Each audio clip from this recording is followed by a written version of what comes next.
Hit that shit. You're about to listen to the String Ninjas Podcast, String Ninjas Podcast, the String Ninjas Podcast, String Ninjas Podcast, String Ninjas Podcast. Music. Soft porn stuff.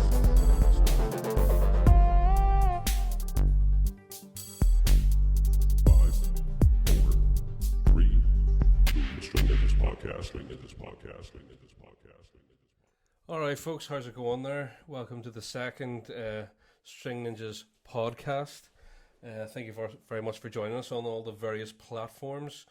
If you're joining us on YouTube, Facebook, Instagram, all the usual Spotify and Apple, we're all there. Check us out if you can. Sponsor on or subscribe on Patreon, patreon.com/String Ninjas. We would greatly appreciate it. So a bit of a change of format to this week's one. We decided after the fun and debauchery of last week's podcast that we would attempt to actually make this make sense, which was good. Like, so I think we needed a starting point, as we agreed on, to see what we could do. And I think the last one was just to blow off some steam, as it were. Yeah, so we're going to be doing, it's going to be a change of format. We're going to be doing, it's going to be more music related. We're going to try and try to be funny. But if funniness happens, well, that's a plus, you know. So, yeah, we're going to be focused around sort of main music themes every week. We've got the next couple planned out. So the next one's going to be very exciting as well as this one. So, first, the bullshit. Let's catch up on the bullshit. Introductions first. My name's Fatima, and I'm going to get a job in cyber. That's it. All these cyber jobs. What the Do you fuck? remember when cyberbullying was like frowned upon? Now it's basically being encouraged. That's it. Well, there's a president. Somebody got to be president through just bullying people online. Like, it's fucking. Like, I don't know what sort of precedent that sounds, but So the government has released its retrain campaign, as it were, and it is not. It's not going to do it. It's gone down like a fart in a spacesuit. That's it. It's gone right to the bottom, mate. It's just such a fucking. It's just so. But I think the irony of it is that they used a picture that was taken by a photographer, an artist, of ballerinas, dancers, artists, in an artistic setting, to then say, "Don't be an artist." It's fucking. Do you know what? It's almost like they're trying to crush our spirits. You know the first thing that Hitler did whenever he... always with Hitler. You always go straight to Hitler. He shut the arts down. Well, that's it, though. Stalin well, did the same it's thing. An He shut down the arts and then he shut down the pubs. And here, it's just history repeating itself. And then everybody's... That's what's happening. But that's the thing is, like, I seen a video the other week of... what was it? It was... Like, it must have been like Glastonbury. It was a huge festival, thousands and thousands of people. And they were waiting for the band to come on their sound check, but Bohemian Rhapsody was playing in the background. And the whole crowd, like couple of thousand, maybe 20 or 30,000 people, all singing it together. No band, no thing, just the backing track of Queen, and that just shows you music and art is unity. Yeah, you know what I mean? So, and that's what a lot of these sort of like governments they don't want. You say governments? I know. I say I couldn't think of a polite word, so I was like, I'll just call them what they are. I can't wait to see the Christmas single. Because, like, who's going to do it? It's just going to be Gangster's Paradise. It's be fucking Coolio or something. It'll be Ian Brown and Liam Gallagher. That's what it'll be. Lovely. But nah, it's other... No. Oh. No, I promised myself I wouldn't rant on this podcast. You can't make it up, but you cannot make it up, do you know what I mean? It's just fucking... So all these thousands upon thousands of cyber jobs just waiting for us. It's like, just say you went into some sort of cyber job and it was like, like coding. Like my brother-in-law has been studying computer science, fucking coding and all that shit since he was like 15. He basically did what we did, but with computers. His passion, and he's only starting to make a really good wage and a good career and the prospects now. And he's the same age as us, so that's like fucking 18. So 18 years of him doing that versus like 33 odd years or 30 years or whatever it is of you doing. How old do you think I am? You're 72 and we all know it. Just for men. But his eyesight's gone, so that's why he's got all these grey patches on the beard. But I'm not actually. I'm probably closer to 72 than I am to 30. But yeah, it's nonsense, man. But there you go. That's just what they. No rants. No, but anyway, let's keep I'm it gonna start lighthearted. wrecking the equipment. Keep it lighthearted. So What's your favourite nursery rhyme? I don't know. Actually, I don't know. I never got sung nursery rhymes as a kid, like so. The one I always remember The one in the C. dirty ones. The dirty ones were good. My grandma used to sing me one about Mary had a little lamb. She left it near a pylon. 10,000 volts went up its hole, and its wool turned to nylon. Yeah. I thought that was a good one. Was it old Mother Hubbard went to the cupboard to get her Rover a bone? But when she bent over, Rover took over and gave her a bone. I think we've all got a variation of that told by a drunken uncle at some stage. Jack and Jill went up the hill to fetch a pail of water. Jill came down with half a crown that wasn't for the water. Oh Jesus! Oh, rough. This is meant to be the This is the one that we're gonna like advertise. This is what the Stream Ninjas do. Well, this is it. Clinical musical knowledge. We're having a bit of banter before we get down to the meat and potatoes. But so the last week that we were doing the highlight on Sunday. We went over to Forestside Shopping Centre and we did a little thing with Tour. I think that's how you pronounce it. I don't know. With Les Hume from Dawson's. I always call him Les Dawson. It is always. It's just such a a normal sounding name. So basically, I think pretty much, Les, if you're listening, apologies. I'm sure you get this all the time. We know who you are. Yeah, but we know where you live. We know where you live and where you work, and and all your cameras and whatnot. But yeah, no, and it just comes to my mind because I have him saved in my phone as Les Dawson's. So it's just when you see the name, I think a lot of people have it. But there was Les and there was Lee Cutler, who is the Forestside general manager. So they had us over. They were doing like a live stream, Majobe. Lee's our enabler. He is quite literally our enabler, local legend. I'm pretty sure in like 30 years, when all these young people that he's been helping through the music careers and getting them started through all his various programs, he will be the name. Yeah. We'll write it on your gravestone. Yeah. I know. I look forward to the day in sort of maybe 20, 30 years time when kids are being taught history in school and they'll be taught about this thing called music. Oh yeah. And there was this thing back in where the it's day, not a music class, it's in history. This guy who was really supportive of the arts, but then what we did was we just wiped out the entire human race. Lee. Started again. And there's been no music since. No, it'll be like Demolition Man. I feel like we're heading towards Demolition Man. John Spartan, you have been fined 2 credits for playing a G minor.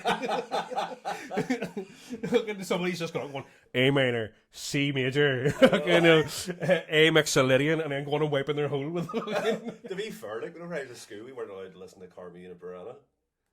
Because that sounds like something you get in an ice cream shop. I have a wee with wee sprinkles. Wee sprinkles. No, because it's an opera by Carl Orff. It's actually the main opening movement from it. O Fortuna is the theme tune to The Omen. O Fortuna.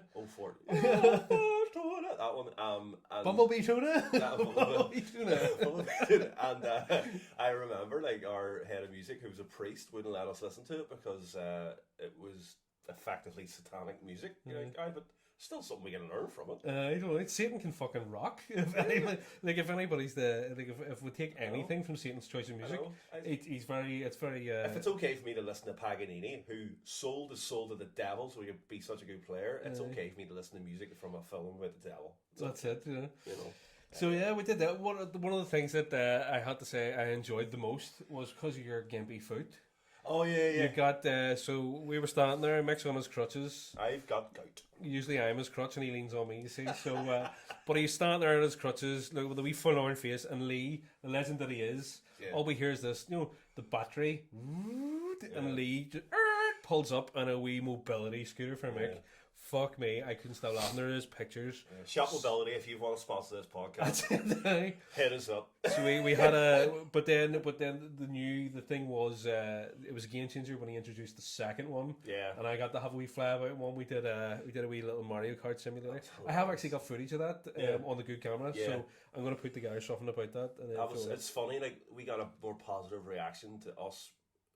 Having a wee Mario Kart moment in Foresight than anything musical we've ever done. No, people do not care. They're like, we see everybody playing music, but 2 people on a Shop Mobility scooters, that's just newsworthy. See if we put up a picture on our Instagram story and it was our 2 hands with a ring on one of them.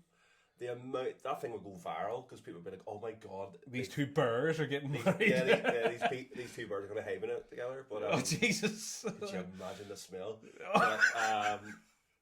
It's that's the smell of commitment.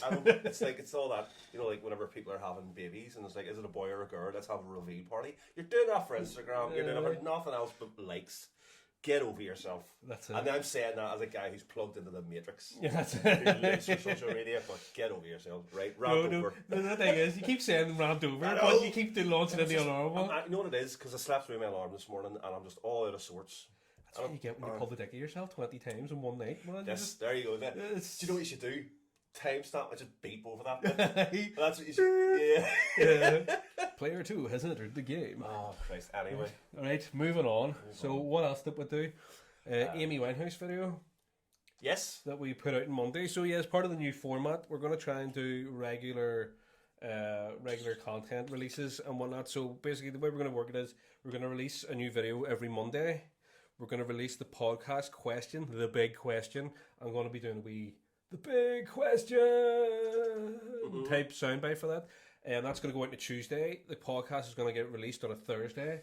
Or it's going to get recorded on a Wednesday, sorry. Yeah. Then we do the editing on Thursday and then released on Friday. On the old Patreon. On the old Patreon. Again, I don't know if I mentioned it, www.patreon.com/stringninjas. And shout out to our inaugural patron, Mr. Rory Woods Comedy. He gave me wood when I seen that Patreon come through. He subscribed. He's the finest looking lesbian the Stravan's ever seen. I'm not giving the rest of the patrons a shout out because you're just not famous enough. So no, that's it. We shout out to Woodsy. And Shaq, he subscribed. Shaq subscribed. Donald Trump, he was a subscriber. He couldn't subscribe quick enough. You could be part of this. You could he was our subscriber, or the best subscriber. The best subscriber. He subscribed better than anybody who's ever subscribed before. But yeah, so again, we're on all the platforms, all the usual stuff. You're going to probably be talking all this crap as we do, as we go on. So shall we get stuck in? That is basically 15 minutes of talking absolute gobbledygook, not even gobbledygook, gobbledygook. This is the part where you, like, in post production, you'll drop in the theme tune to "This Is Your Life." I guess you go home and do a video of it and send it to me, and I'll just put it in USB. Hey, so the main thing that we're going to talk about and the main theme of today's podcast is musical backgrounds. You and me have a very different musical background, massively different. You've by the time I started picking up an instrument, you'd already been playing like the best part of a decade, I think. When you started learning, I quit. That's it. Well, here you heard it here first. He saw it. He saw that I was learning, and he went, "There's no point in me doing this anymore." There's quite a bit of a gap between me and Gavin in age. Being a 72-year-old, we've been socially distanced all our lives. That's it. Emotionally distanced, mentally distanced. No, I quit, and you started, and then and then we got together and wrecked the place. That's it. So, I think it was like I would say we'll talk about this as we go down through the ages, as it were, about how like our two different styles have merged into something really good and what we bring to it. But like, are you listening, Rishi? That's it. Here, we're good. Fuck you. You're not telling us we're not. So yeah, we're gonna basically. I'm gonna. This is your life interview you, but instead of it being like an upbeat thing, you're gonna realize how bad your life was. Yeah, well, that's it. This is something like the diazepam, really. Have I got depression for you? That's what this is. Have I got musical depression? Aye. So yeah, friggin'. So first question, I suppose. Let's talk about Mick's background in music and how he got to where he is now. So how did exactly, like, I know you started in school, which is where a lot of classically trained, but was it like your man just wanted you out of the house? Or like she was like, fuck, I can tell he's going to be a problem child later in life? It was basically my P4 teacher. So for anybody listening in America, because we know there are people who do, I think that's like second grade or something. I don't even bother thinking. It's like the metric system, you have to change everything for them. Like if you keep doing that, you'll do it forever. Stop spelling colour O-R, it's O-U-R. What is it? So when you're P4, what age are you? 5. P4, you're a 5? No. 6? No, hold on. No. 7, 8, 7, 8. Aye, 7, 8. Because my son, is Finn, he's in P4 now. He's 7 going on 8. So the teacher I had as that's just my teacher in school. He'd been a past pupil off the school I was going to, but he had his subject that he had studied at university was music. So he decided he was going to give, because the school was in a really, really bad area of North Belfast, really poor working class people, and so he basically, I don't know if he stole a load of instruments, I don't even know, it would probably fit the remit to be in North Belfast, but he just basically called me to the front of the class and put a violin on the chin, and I was... could have been worse. Well, could have been. we'll get to that later. But like 7 or 8 years of age, and just too scared to say no. No, So that was so it. fear. I was literally that's how I started. Do you getting think lessons. it's a weird thing, because like I know a lot of people think about classical music and they think it's very bourgeois, it's a very upper class, but the fact that it was a real, like, that teacher was introducing it in the real working class area. Shakespeare was the same. Shakespeare was for the proletariat. It was never for the rich. It was always for the working class. Look into Richard III. That's about that was definitely written for Elizabeth. But basically, I think because I was a super shy kid, I think he saw an opportunity to just bring me into Michelle a bit. So he started giving me lessons, and then played with a couple of guys. We were all starting at the same time. And is that the start of the orchestra? Were you the first orchestra to ever like go in St Malachy's? No, this isn't Somalia. This is primary school. Oh, primary school. Oh, yeah. So this is like basically where we were in North. So you're thinking, like, if you go back, it was like 91, 92. So they still hadn't even been a ceasefire by this stage. So young lads were literally just being recruited, running around with violin cases. Looking at you, going, here, what's he got in there? And I think he basically saw an opportunity to change a few kids' lives. And I was luckily one of them. Fair play. Shout out to Paul McBride. But basically really intense lessons.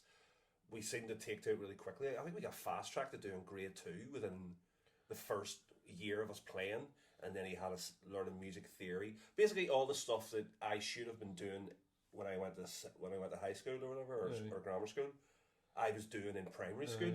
So by the time I got to grammar school, I had already had this.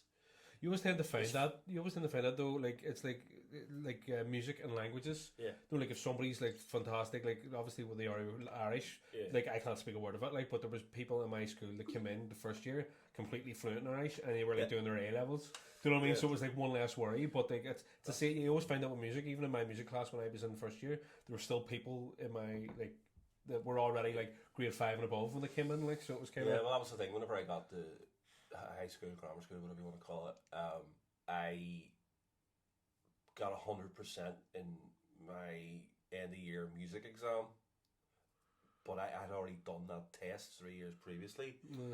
And like when I went and did my grades in theory too, and I told the teacher before when I got the test, I said, I don't need to. I've already done this, and she said, "Well, you have to do it. It's part of. You just have to part do of the it." And I was like, "I'm going to get 100% here."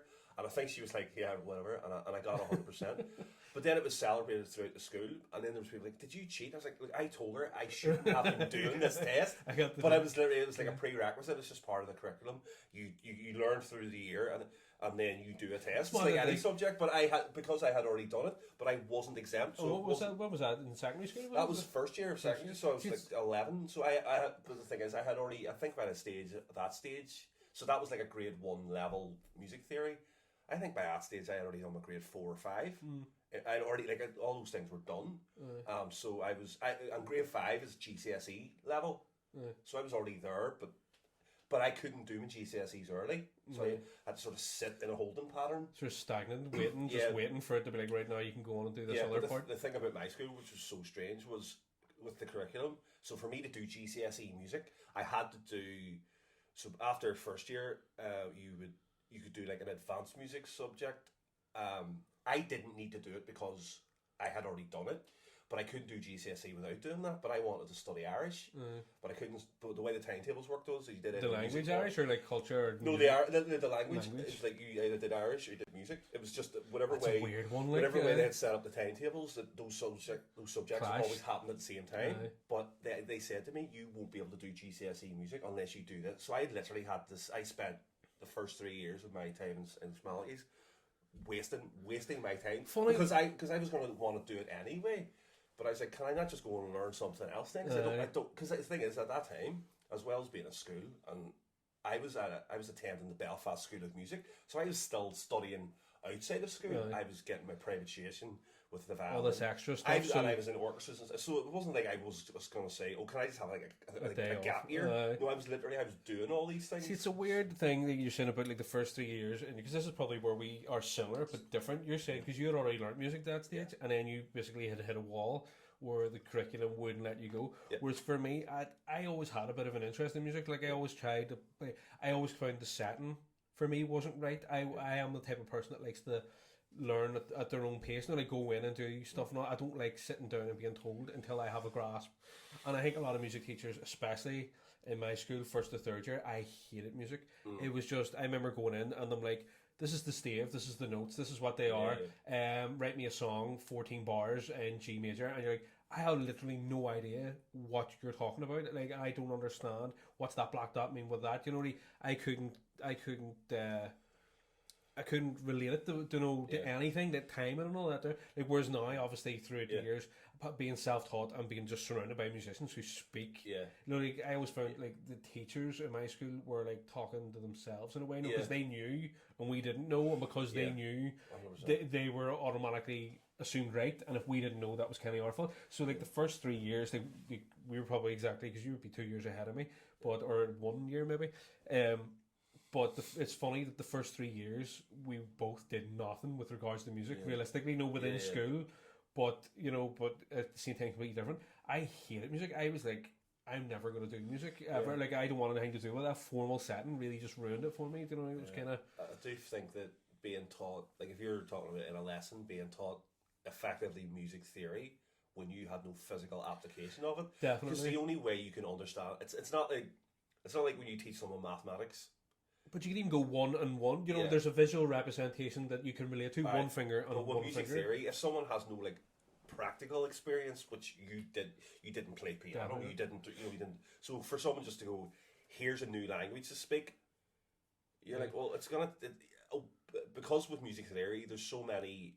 But why is it that? You can ask that question on so many things, which was something that I learned years later. You just don't question it. It took for me to start teaching that I was like, because for me it was a very natural thing. I just got it, but it wasn't until I tried to teach it. And I was that's like English. Like, we can speak English, and we know, like, in terms of sound. But if somebody says teach me English, you're like, well, what's a preposition? What's an adverb? What's it? You know, like those things, like the actual crux of the language. But I found as well that. Whenever I started learning theory, basically it was everything C. You learn the key is C. You learn what a key is, and even that concept for a lot of people is really hard. You know, it's a specific set of notes. Why? It doesn't really matter right now. Don't question it. Accept it, and then we're going to move on. And then I found if you keep going why, you can end up getting bogged down. Like, I seen a guy putting down on a forum, why is it F sharp and G flat? And it's like, I completely understand, like, harmonically it's exactly the same, but it's like context is what is that about. But if we were to explain that to you, you would not get it, and at the same time it would just completely, you'd be wasting your time. So it's like, just accept that it is, and then as you learn your theory bit by bit, you go on, you'll like, again, I speak from my perspective, this is how I've learned.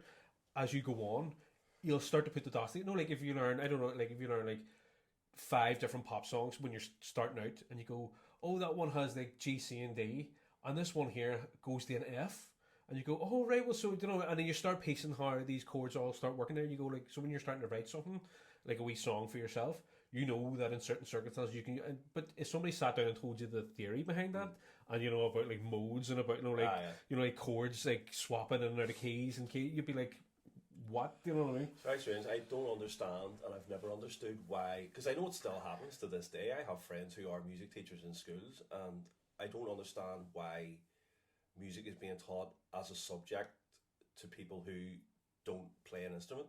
I just it should be like, you choose to go and learn. It's part of, you can literally only do it because how can you teach anybody that it does make no sense to anybody. Because it's even like whenever we sometimes, like, when we're breaking down, like, in our composition that you've done, or it's a cover that we're gonna, like, rip apart and start again, and I try to explain to you sometimes, not so much anymore, but definitely at the start, when I try to explain the mechanics behind a piece of music, it went over my head for the most part. But for me, I got it because I had the physical application of the theory. You had theory education with no physical application, and then you learned an instrument, but the theory wasn't there anymore, so you just learned how you learnt. And then when I tried to then pepper you with some music theory, you've definitely rubbed off on me a couple of times, like, and then I've learned some theory as well along the way. But the way you said about, like, it's like you're saying about, like, the teachers in your school and stuff. Now, obviously, being a religious school, like, every fucking school around here is religious. You know what I mean? It's so fucking stupid. But obviously, like a priest were teaching you. Yeah. How did that affect your learning in classical music? Because obviously, because classical music at the time, there was the bad boys. You Yeah. know, the people who were. Because I always remember the story about like I think it was it Mozart? Because all the music was essentially owned by the church. And it was all commissioned by the church, so it was all commissioned to their standards. So it was like Mozart went in when he was a child and like essentially read the music in the church and like came out and then attacked it out to the masses. Yeah. But like even within like the church owned all the music, so it was all that same majory niceness and churchy, and it was all written for them. But then you'd have remember the Devil's Interval and all that sort of shit. Now, how does that was that carried over like that sort of archaic thinking into the way that you learnt and the way you perceive music through your teachers in school? So like with something like the Devil's Interval and all, like, so for anybody who doesn't understand what the Devil's Interval is, it's an augmented fourth or a diminished fifth, depending on your outlook on life. F sharp G flat.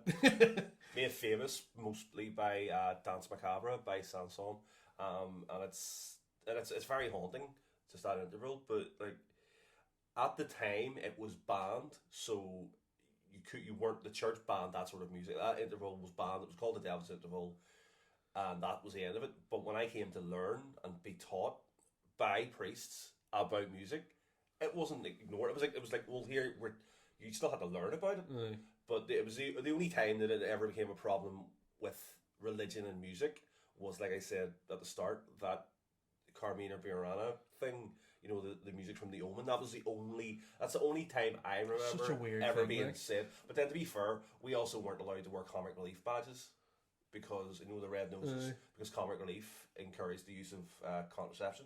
Obviously, to prevent the spread of HIV and AIDS in underdeveloped countries. But it was like, because you're Catholic, you can't use contraception.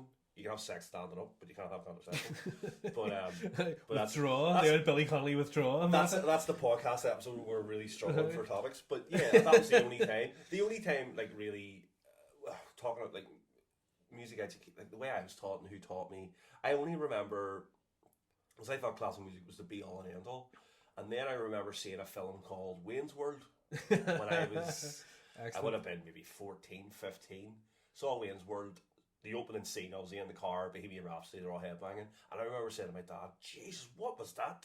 Because it got to the opera. Because it is so operatic. I was like, "Oh my god!" It probably was a good transition for you. I was like, "Why have I never heard this before?" And he was like, "Oh, that's Queen. The song's Bohemian Rhapsody." So I took myself off to the library, which kids used to do. They used to go to the kids don't go to libraries anymore, I don't think. And I went to the music library in the town, and I found a Queen CD, and it was their A Night at the Opera album.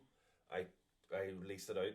I took it home, listened to it constantly, and then went into school. I think it's really good because all their songs, the chord changes. Like phenomenal. even if you don't understand what the hell's going on in terms of even audibly, the chord changes are beautiful. Like really are, and it probably was a really good. Trying to break down that opera section is mental. But then I went into school the next day with Bohemian Rhapsody just ingrained in my head, and I went to a practice room and I started trying to play that opening bit on the piano because I was like, this is unbelievable, this new type of music, and I was playing.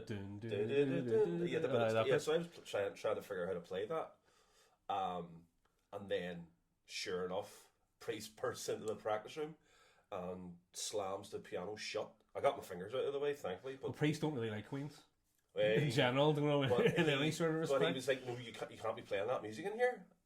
And I was like, "What do you mean? It's notes. It's music." He's like, "No, that's..." And then it was that weird thing. Did you ever? I remember like Ricky Gervais once talked about how like people say, "Why? Like, how did you become an atheist?"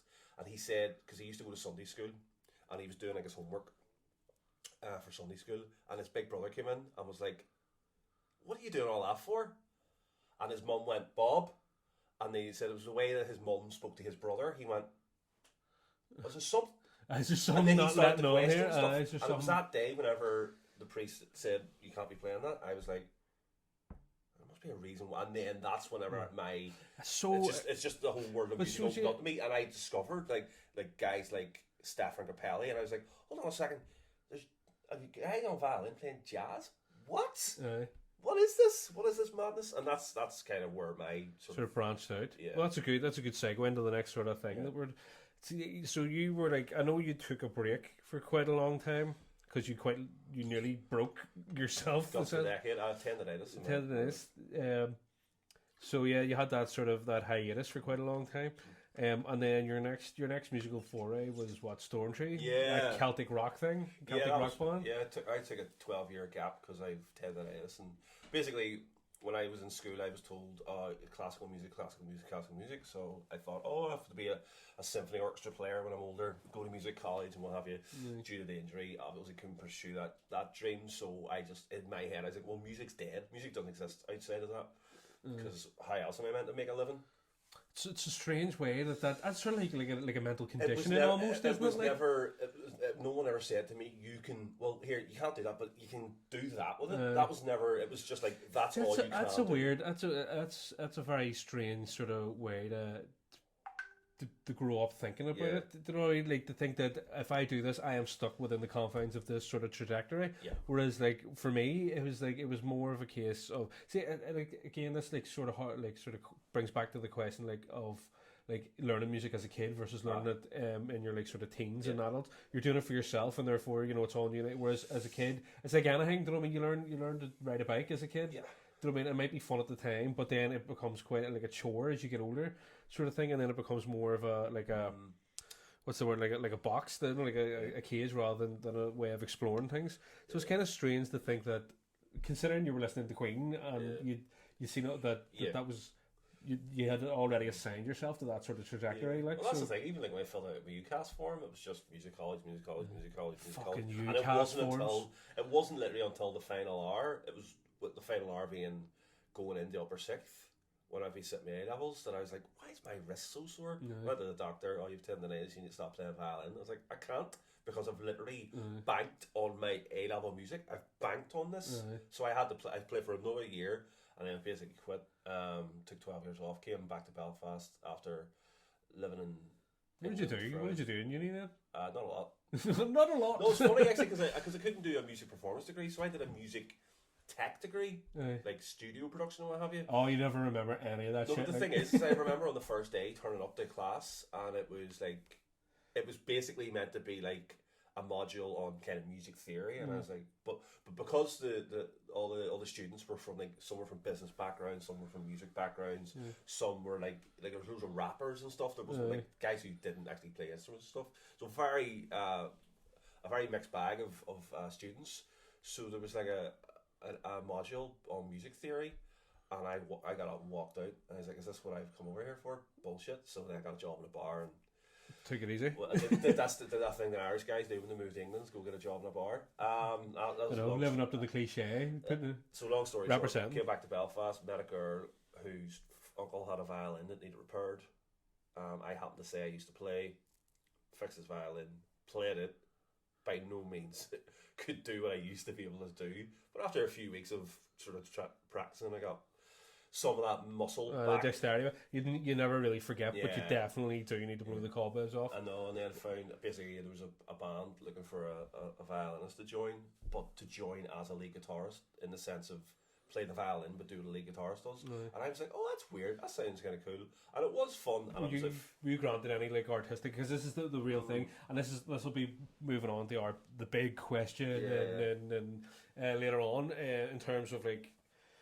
The creativity side of things, because I remember talking to you about it, and it was you didn't write any of it, like to an extent. It was more you performed it as you would have in a classical sort of setting. Yeah, exactly. And that's again we'll delve more into that. But did you find that was like an easy way to come back to it, because it was something like right, play this, and you're like, right, fine, and that's it. Rather, if somebody had went, write this, you would have been like, well, I haven't used my brain. What it was is it was sold to me as, you have the technical ability to do a lot of pretty awesome shit, but you don't play guitar. So it was that I was able to do that. I basically I would listen to a song and I would go, right, what is a technique? So there's one song in particular, Strauss in American, was a really, really heavy rock song. And I basically ricochet the whole way through it. I know. But for me, as a classical violinist, sums up your life, really, doesn't it? You ricochet just the whole way through. Ricochet is such a basic technique, but then.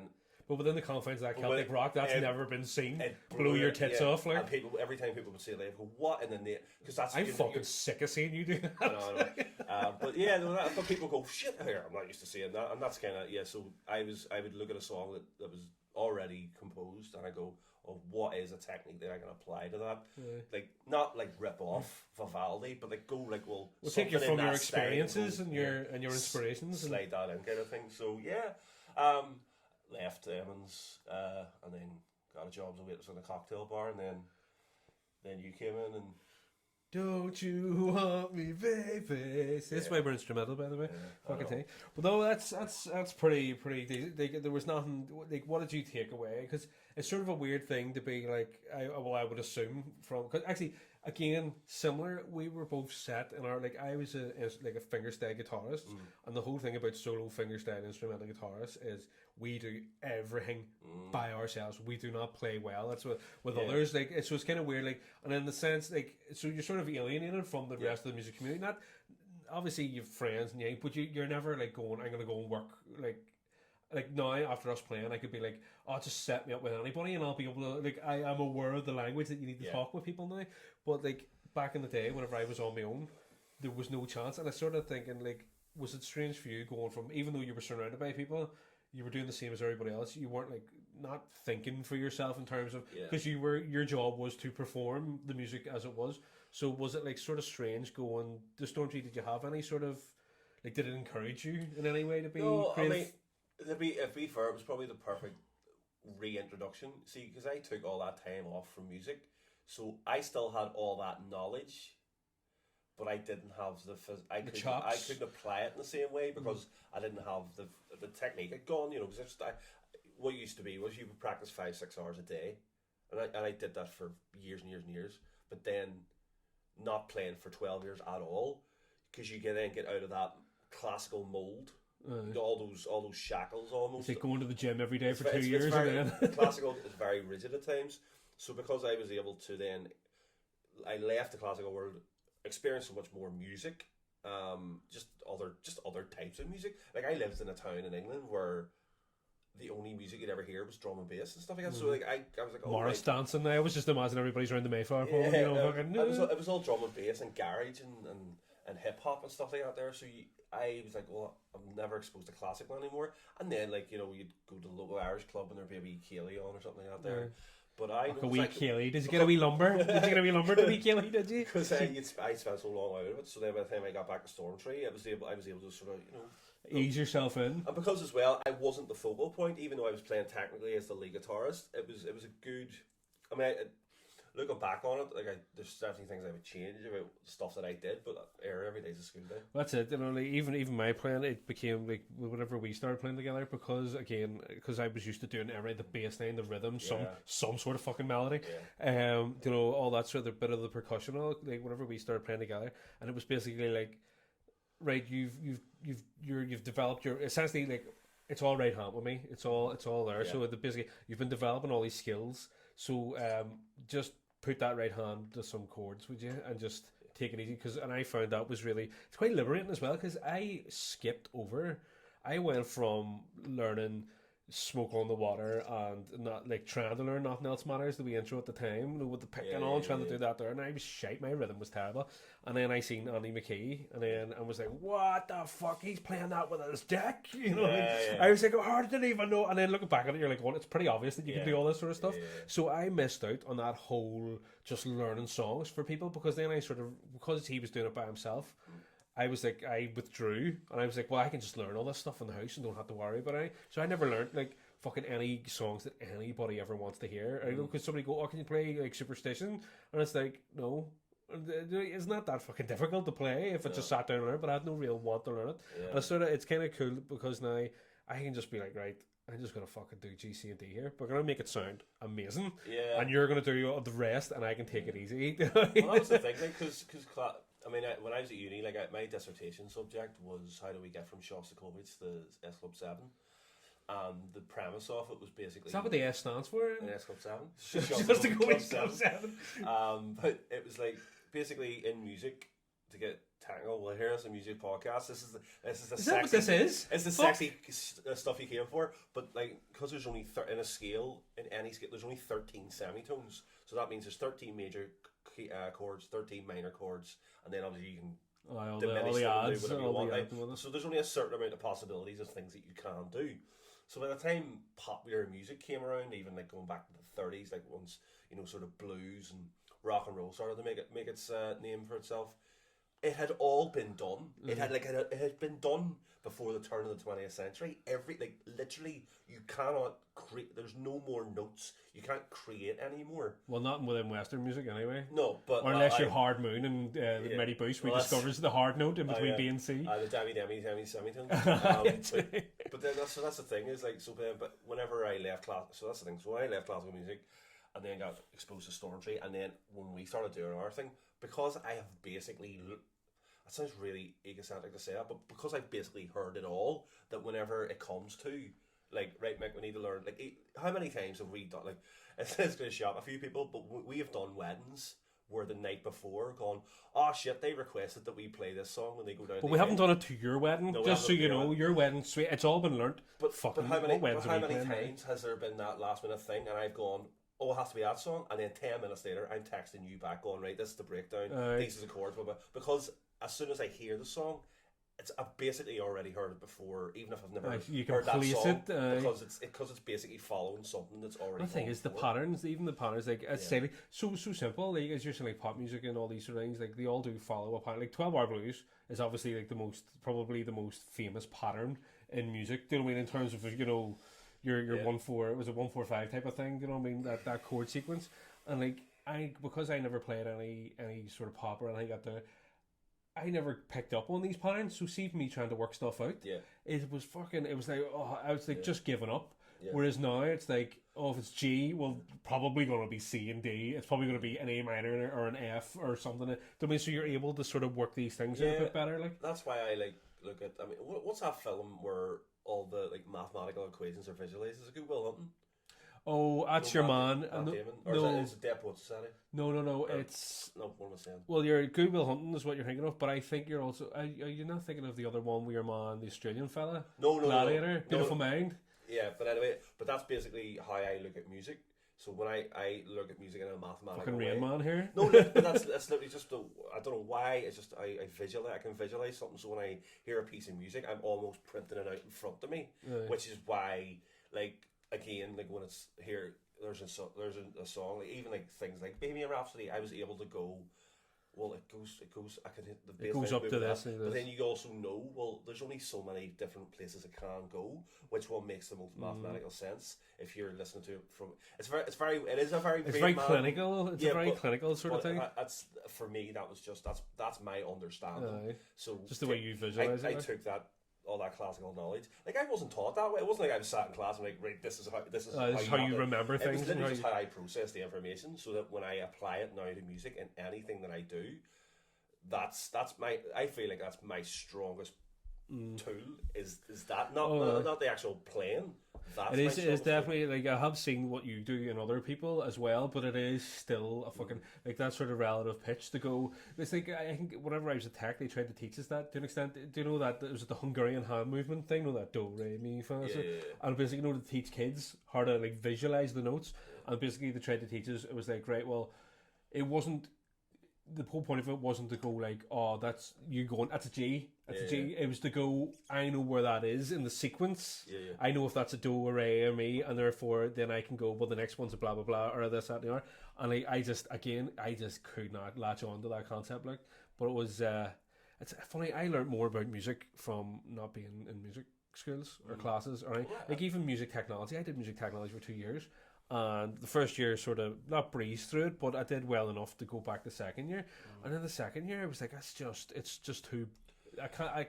All this stuff just doesn't seem like I can apply it. And then whenever I left and started actually talking to sound engineers, and they were like, "Oh, that's just this." And I was like, "Well, that makes way more sense when you say it like that." So see, it's I look back on like whenever I was at school, like when I got the news I had tendinitis, and I was able to sort of rethink about where I was going to go after school. I'm always thankful that I didn't pursue music At that time? Because like, I always remember, like, even being in school, like, how like in the music department, how everybody was just so obsessed with it. I was like, I would come in on a Thursday morning and Champions League had been on the night before. Like, hey, did you see the United match last night or whatever? And they were like, I was practicing a concerto. No, we're sat here discussing the development of this motif in Mahler's Second Symphony, and you go, oh mate, seriously? And then they're the ones who were getting laid with women. It's like, what's going on here? What have I done something? They probably wrong? were lying. No, they weren't. But it's kind of like, is there groupies within the classical world? If there is any groupies within the classical world, I know rock is the most pronounced. There's definitely herpes. Is that right? Well, that's going to be the additional content. You have to pay for that. Find out the names of who had the herpes. That's the podcast episode name. There's definitely herpes in the classical world. But yeah, it's one of those things. I think for me personally, I mean, I'm glad. I'm annoyed that everything was delayed by so many years. For my own fault for not pursuing something else, but then at the same time it wasn't presented to me that there was other. I didn't know. It wasn't until maybe 5 or 6 years ago, whenever like I discovered our good mate Brian Fitzy. Shout out to Fitzy for recommending all this good equipment. Man, that guy is Superman. Sorry, we were talking about this before this podcast.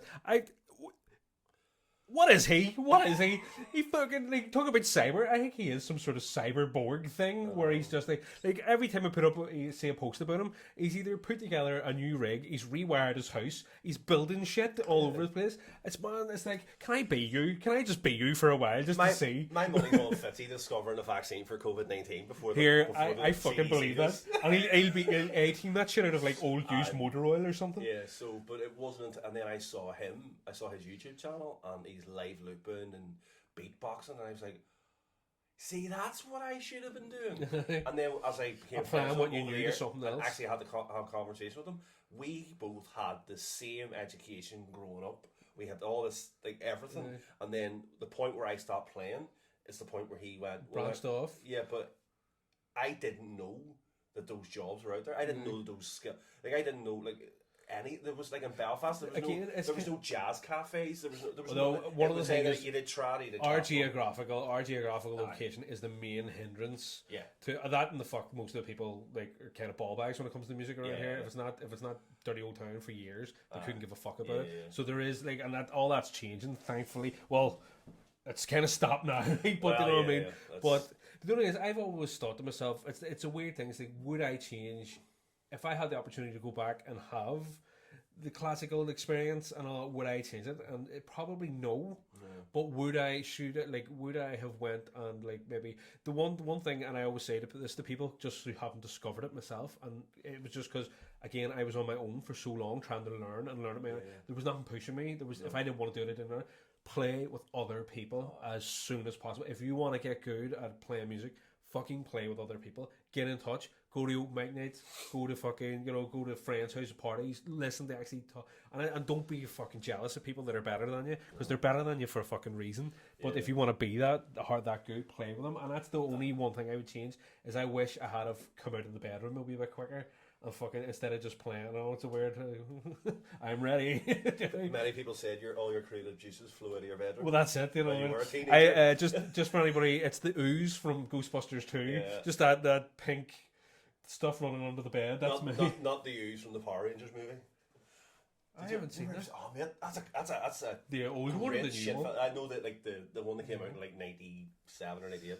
But mate, you don't need to do classical studies anymore because you got me. I'll give you all the best bits. And that's the thing. Like, we used to drive to work like a 2-hour drive down south to a wedding, and that would be once the podcast would finish, once whatever we're going to do was over, it would be like music theory lessons in the car.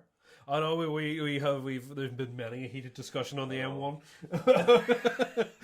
But anyway, right here, so that's that's been pretty good in terms of the background. The last question I was going to sort of ask you was about how what you've learned applies to now, but I think we sort of covered that a wee bit this year. I've learned I've learned to have groove. Man. Groove, that's it. I always say this. Groove. If you want to know why Mick is really so good, it's because I convinced him to buy a Boss fucking multi-effects pedal, and I showed him how to groove the fuck out. So that's why Mick is so good. It's actually always, I didn't know. I can see out of the corner of my eye now whenever I start riffing, and you're just like, oh, what have I done? Just created a monster. Pandora's box. Mate, it's like because I finally got my board dialed in the slashes tone, and I say, that's it. It's over now. It really is. It's It's so funny because whenever we were first starting to play, and I had my pedal board, and we will be doing a podcast, a couple of episodes on our boards and what we do. Yeah. But so if you are interested in that, please stick around and whatnot. But remember you had that wee fucking shitty Zoom, acoustic Zoom, that wee Zoom, yeah. and the only thing you used it for was auto wah. And that was it. And the auto wow on it was really good. Yeah. But like it was like I think if you changed the setting on it, it like armed it. Yeah. It was so fucking old. It was and then you look at now when you get the Boss. Do and you know, it's actually all, looking back, do you know what it reminds me of? You know the remote explosives on Far Cry 5? That's oh, what the it looks like C4, when the you throw C4 fucking That's what things, it looks like. There you go. It probably do the more damage for fuck's sake, you know? But yeah, so right. We'll move on here because we're going to be wrapping this up. We've hit the 45-minute mark pretty much. 45 minutes of This Is Your Life. This is it's been enjoyable. Yeah. I know the thing is, you think I would have known all this beforehand, but you know, we don't really talk outside of this. So the big question: you are manning the poll there on the Instagrams. So the big question for anybody that is interested, let me get it up here for you, Mick. Yeah. Just to see, because I would need to read out exactly how to put it out there. So yeah, on our Facebook, on our Instagram, probably Twitter. Nobody really cares about Twitter. Twitter's dead. Twitter's shite. It's shite because I'm not good at it. I'm not good at Twitter. So yeah, this week's podcast, big question was: does a classical music education encourage or hinder creativity? I do think a lot of people, some really good responses. Shout out to everybody who did give us a response, especially like so John Tracy, Ali Todd, Mickey Murphy, in the thing, Michael Legg, I think is his Leggy. I just call him Michael. So thank you very much, everybody who give us a response there. But I think a lot of people, while they were saying yes, the tools, you know, they're giving you the tools, I don't think they really thought about what what I was saying, the implications of the question. Because when we've been talking about this, we were talking about like how I write so much music so quickly, it bores the shit out of me. It's like, oh, do you know what I mean? If somebody said to me, write me a wee quick song, I'd be right, okay, fucking 2 minutes and it's done. Whereas you have always found it, you need like a framework to work from. Yeah, composition's a struggle for me. I find, I can improvise till the cows come home. But it's sort of based on the mechanics of what you play. You're going, I can hear this is in a certain key, and this I can react. I can react to something, but actually organically creating it, I'm like, it seems to be very formless. I don't see. That's the thing. I've been actively trying to get you to write stuff. You know, like to try. Because I do want to try, because it's good for me. For you to go, right, I'm going to write this and just sit here and it's in G minor, it might change or whatever, and you play it, and then I'm going to take it and try and work it rather than the other way around. Do you know what I mean? You trying to do stuff over what I've written, because your stuff would help me more in terms of the ear. But that's what we were talking about, because in terms of the classical music education, I've always viewed it as, you know, you all have your parts. You are there to perform what the composer has written. Do you mean you do not compose? You are the player and the performer. The composer, obviously, like for me, I was just like, you know, like in 50 years when you're like 80, that's when you're allowed to compose. Do you know what I mean? Because that's just the sort of the thing that I have in my head, and they all have their parts. Do you know what I mean? That's why the composer doesn't really conduct, or well, I suppose they do sometimes. But do you know what I mean? Everybody has their part to play. And that's what I always felt like the while you do have the tools, the knowledge, and there's undoubtedly that classical players are like the most physically able probably of most of any sort of genre to like perform what is given to them. I've often found that it's when it comes to being just solely creative, that because it's not an encouraged concept, that it's very hard to get classical musicians to break out. I mean, would you share that? No, I would. I tell you what, it actually makes me think of my an old teacher I had, Nigel Ireland. He said, whenever I said, oh, I want to be an orchestral, because he played in the Ulster Orchestra when he was my teacher. I think he still does as well. But I said to him, I was like, oh, I want to be an orchestral player when I grow up. And he said to me, don't be. And I said, why? He says, because it's the most soul-destroying job you'll ever have. And he was right, because I hear from so many orchestral players, because the repertoire just stays the same. So every year you have you'll do your Christmas concert, you'll play Handel's Messiah, or you'll play There's no deviation from it, like. No, it's you get occasionally you'll get a hold of a really amazing soloist. So you're like, oh, here we can do Sibelius' violin concerto now, because this person can do it. Generally speaking, it's the same repertoire that you'll run over and over. And he said, I've been doing it for 30 years and I'm just bored. And I was like, it took me a while to sort of realize that. That's why even like us, like with our set, like if we were gigging full time, sometimes for like 2 or 3 weeks we'd have like we do go through 12 gigs. I feel like by the end we're like, Jesus, we've about 40 songs, and about 10 of them are constantly in limbo, but they're always changing because we're like, I'm sick of that. I'm just fucking. Yeah. But then there's times when what I enjoy is as well, even though that we're working from a framework, like we're taking it and breaking it down and ripping it apart and joining it the other things and all. So it's kind of, and that's kind of your thing, because you're able to go, well, fuck, that sounds exactly the same as that there. Do you know what I mean? And that's when we sort of join it together, which is a really good exercise in itself. Red Hot Chili Peppers were going to come at some stage. I've been thinking about it the last couple of weeks, so we'll do it. But that's also the thing as well when people say, "Oh, why don't you play that?" And I feel like saying, "Because it's shite." Because it is shite. Because honestly, it is boring. It's like someone why said, don't you play Still Dre? Because we can't. It's like shout out to Niall McBride of the Nine Inch Nails. Niall's actually, his dad was the one who taught me. But I remember having a conversation with Niall actually about the same thing, because me and Niall I think are as far as Belfast violinists go, who are working on the bar scene, or used to be anyway. I think we're the only like proper classical ones as such. And we were having this conversation about like the requests that we always get, and the one me and him always get that people don't understand why we don't play it is Mr. Brightside by the Killers. Oh yeah, because in the confines of what we do, it's one note. It's one note, and they're going, "Oh, but it's a great song." You're like, watch me. It's the lyrics that are what keep it interesting. It's the message. I remember one night we were playing. Where was it? The Fitzwilliam, I think we were playing, and shout out to James. But we were playing. I think Jerry Manager of the Year, by the way. Congratulations. Manager of the Year. I know. We were playing the Fitzwilliam. I think Jerry Cinnamon was playing the Odyssey. Oh, somebody asked us. And somebody was like, "Can you play any Jerry Cinnamon?" And I was like, "Well, there's two things I have to say to that. One, you're actually going to see him in 20 minutes. So what the fuck? Would you not rather he doesn't? And two, I was like, do you not understand that what makes Jerry Cinnamon so great at what he does is the fact that he sings in a Glasgow accent?" I says, we think as well, like, I was like, who the fuck is Jerry Cinnamon? Do you know what I mean? Like, I'm so out of touch with music. But we don't sing at all. So I was like, it doesn't have that same impact. And I think I also ruined her night, because she was like, "You're right." Because but that's like, why? But that's his niche. But why does everybody love the Proclaimers? Because the way that they sang and their, because they kept it easy. They had one song, and that was fucking. To be fair, Sunshine on Lead's the better one. But well, here we're going to go to some of the things here anyway. So we've got Ali Todd. Ali, if any, a lot of our friends, these first couple, we do encourage you to check out all the questions that we're putting up and whatnot. But yeah, Ali is a really good friend, fucking awesome performer, doing her thing pre-COVID. The fucking woman was taking all the risks, flying to Cancun. She's been playing. She's friends with Rodrigo and Gabrielle, just essentially through going here. Can I be your friend? And he went, yeah, and like literally, and she is awesome. She is fucking brilliant. You should check this girl, Alison Todd, Ali Bops. Ali Bapa. She's got wrists like a slink.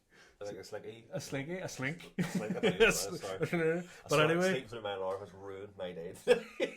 She says, right, so I'm going to sort of paraphrase this here. So Ali has a classical training, but she doesn't play classical music. If anything, she's more in the sort of sonic and rhythmic sort of side of things. And she says, obviously, you can be a great musician with a classical background training. Absolutely ends examples. I don't think it's ever going to make you worse to know more. And that's a great one. 100%. Like, it's never. If I had the knowledge that you have, I would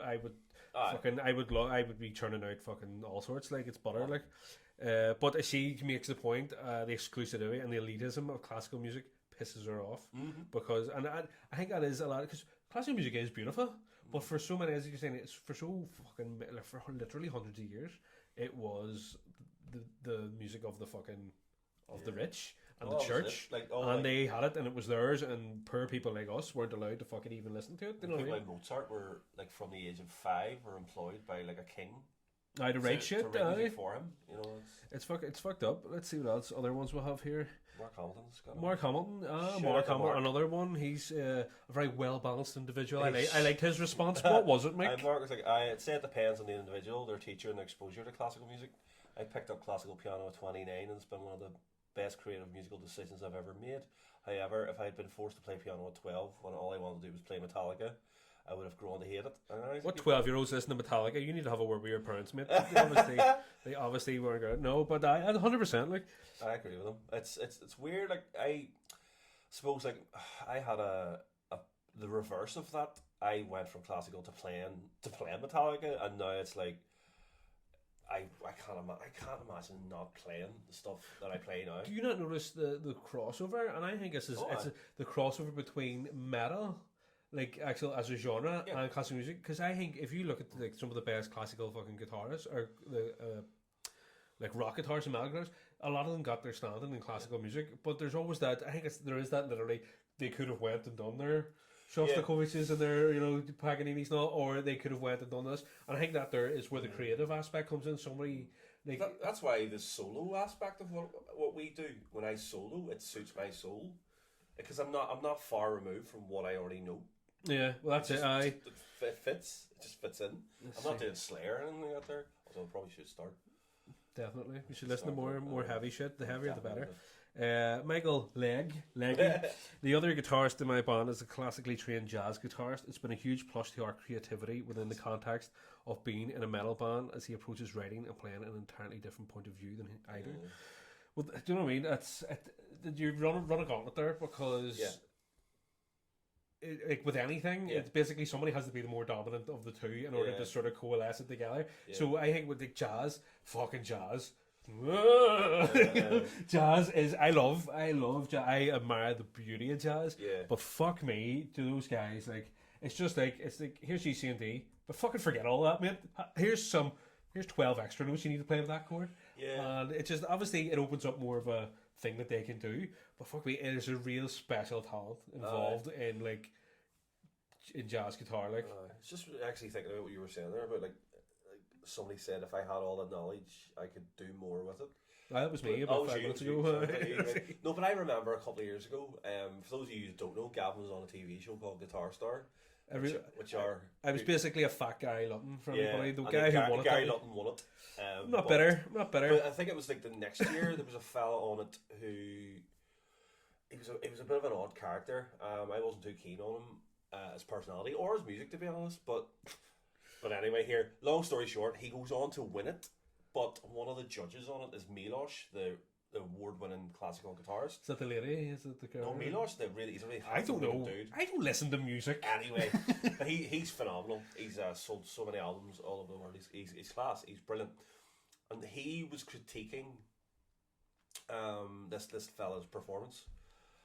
And Milosh's advice was, right, I think you should go away and work on your skills and work on all the other technical aspects of what you have to do.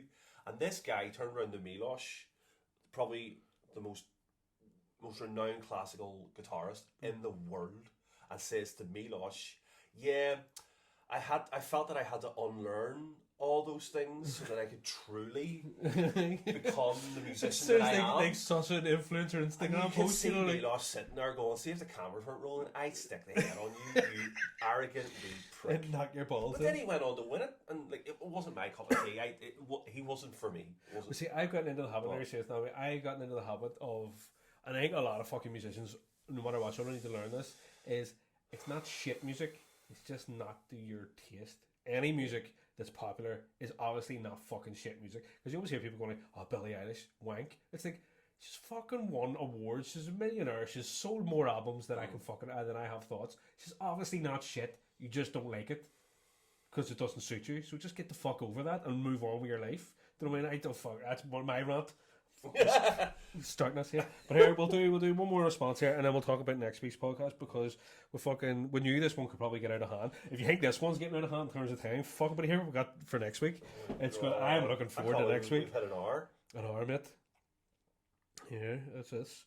So let's go. So there was one I wanted to take, and that was a point, yes, from on our Instagram there. Let's see, from True Yoga, which is Julie. Yes.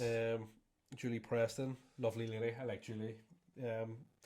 Wife to the lovely Victor, nice Indeed. guy him, Victor Tull. So yeah, she says she spent 18 years being classically trained, and not one jot of creativity was ever encouraged with her. And she says, or dare say, allowed. So literally ended up hating music by the time I finished my degree. It's funny she says that, because I have friends in the trial community who literally, like, probably way before you know, like literally the day and hour they were born, it was fucking music, this, that, and the other. And they're unbelievable. They have the creativity, they have all the knowledge. Like, you know yourself, you know, like, classical and traditional, they're two different, like, one can't really do the other one to any justice. But they fucking hate music. They don't do music. They're like, I cannot fucking stand it, because they were forced to do it as a kid. Like, even though it's like a skill, and they could basically pick up, like, a friend there who plays like concertina, guitar, flute, well, any wind instrument really. Yeah. And see if you fucking put one on, he's like, nah, I'm not interested. You know, because he's just, and he's like, unbelievable fucking thing. So it's kind of weird that they have that sort of thing. And I think that's what people really sort of, when we're talking about the question, we're like, I found it to be a very divisive question. I was like, this could be a very controversial episode. That's it, do you know what I mean? Biscuit or cake? That's the next fucking one. We only asked it because it literally sums us up. Because I have all that classical training and you don't. Yet when you stick the two of us together, because people probably sit and listen like this and go, Mick's the genius behind the string ninjas. Yeah, I'm actually not. I just drive the car. Literally, I just drive the car. It's all the rhythm. It's the rhythm. But yeah, no. But it was literally, it was going right. Well, take a song, because obviously I was able to be pretty flexible. Because that's the thing as well. I do know. Like, shout out to Lawrence Fishburne. My mate Lawrence.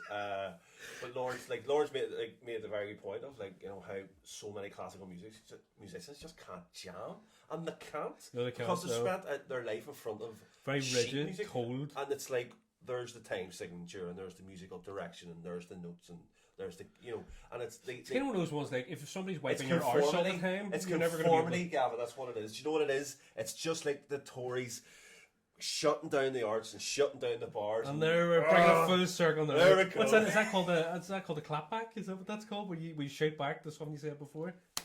Clap back. But what I say, like, it's like, again, it's like, wait, I was trying to say this joke there, but it mightn't be funny now. Just like Hitler. It's like wiping your hole. If somebody does it for you, you'll have a stinky arse when you shit the bed. Yeah. Do you know what I mean? Like, but no, it's a fact. I know what people mean by that, where classical musicians can't jam, but that thing is like, the ultimate irony. They have the knowledge to do it all. But I don't blame classical music for that. I blame the person for that structure, not like literally just taking the opportunity to go. It's like, even like when I would see, like, you know, when I used to go to music competitions, my teacher always encouraged me. He's like, do not play with music in front of you. You need to do it from memory.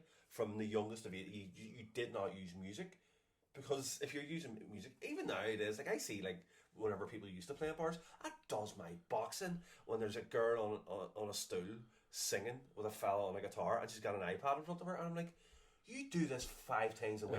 Why do you not know the words? Funny you should say that. No, Fanula, my partner, for anybody that doesn't know. Sorry, that came across sexist.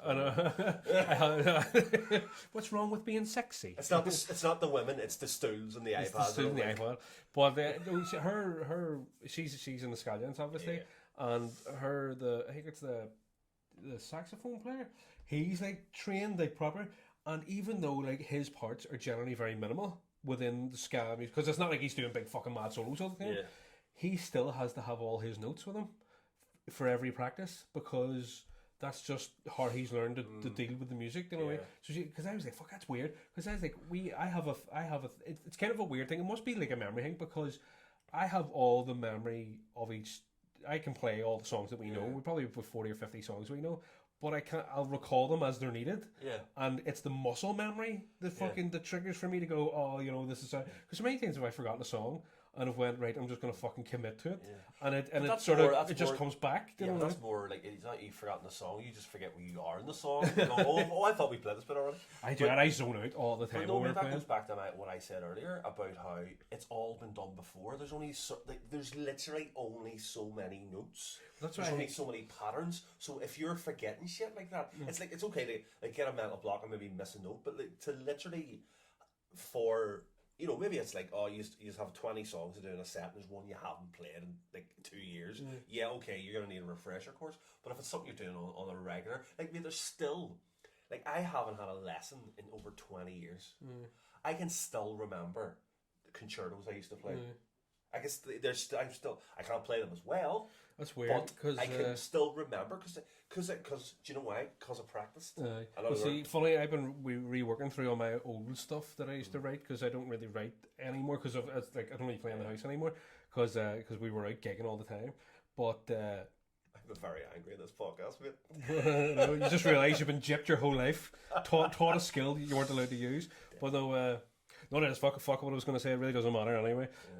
We'll move on. So next week, I'm looking forward to this. Yeah. This is going to be so the next one is music in video games. Yeah. The best. Don't fucking ever anybody say that it's not the best fucking type of music there is. The most impactful. It's just the best music is music in video games, and that's what we're going to talk about. We're going to be talking about obviously the greats: Street Fighter, Donkey Kong, Mario Kart. Talk about me and you were playing Far Cry. We mentioned in last week's one, and there's Far Cry New Dawn. There's some of the music in that. Wow. Which it fucking blew my tits off when I first heard it. So we're gonna be looking at like how does music like video game music like make the game or big game. Like for example, just before we finish off, like the Mario theme, right? The main Mario theme actually cover like even it's very happy and thing, and that masks the fact that a real serious crime has been committed by a turtle. You know, like there's been a kidnapping and fuck knows what else has been going on there. He keeps moving around from castle to castle like in the medieval times. So like, you know, that's just put that in mind there. There's be Italian guys running around trying to save this woman. We won't be talking about Zelda. No, well, we might have to listen to the soundtrack in between now and then. Honestly, I never played it. I never played Zelda. this conversation with somebody the other day, and I was saying about that episode we're going to do, and he's like, "Oh, you have to talk about Zelda." I was like, "Man, I never played it." He's like, "Oh, it's the best music ever." I'm like, but we don't know it. I don't know it. See, the music in video games always. Well, no, it is. I'm not going to fucking continue this discussion because we're going to do it for next week. Because what's the point? It's only been an hour. The only thing I want to do is make sure we do the podcast whilst playing Xbox and set the camera on top of the TV, looking at us. Maybe that's an idea. Have a bit of Mario Kart. Well, that's it. So yeah, thanks very much, folks. Hopefully you enjoyed the new direction that we're going here. We're going to be doing this. So every Monday, new video goes out. Check on our YouTube and our Facebook for our Amy Winehouse medley that we've put up there that has a wee bit of classical at the start of it. Check us out on Twitter, Facebook, Instagram at String Ninjas. The podcast will be out on Friday. What date is it today? The 14th, so Friday the 16th. So hello, Friday the 16th, people in the future. Rate and review. Yes, we need to do that. TripAdvisor. This podcast tripped balls. Thank you very much. Check it out. Please feel free to subscribe to our Patreon. We'll try and keep doing these, and we're going to be doing other B-side projects and stuff and all as well to keep things ticking over. So new video out Monday. We're going to be doing podcasts on Wednesday, release on Friday, and the question for the podcast will be out on the Tuesday beforehand. So anybody listening to this on Patreon gets an early release. So basically, the podcast question is, and it will be, what do you think is the most iconic video game music of all time? And I know that might seem like a fucking easy question to answer, but at the end of the day, Tetris, Mario, Halo, then when you've got Zelda, fuck's sake, you know, you've got all these. So what do you think is and why? So Madden. Fuck me. I wouldn't even class that as a video game. That was a glitch of a video game. But anyway, right, we'll reserve our anger. So we're gonna pretend to type and talk and chat while we play the finishing credits. So thanks very much for listening or watching, and we apologize for the state of us. Bye.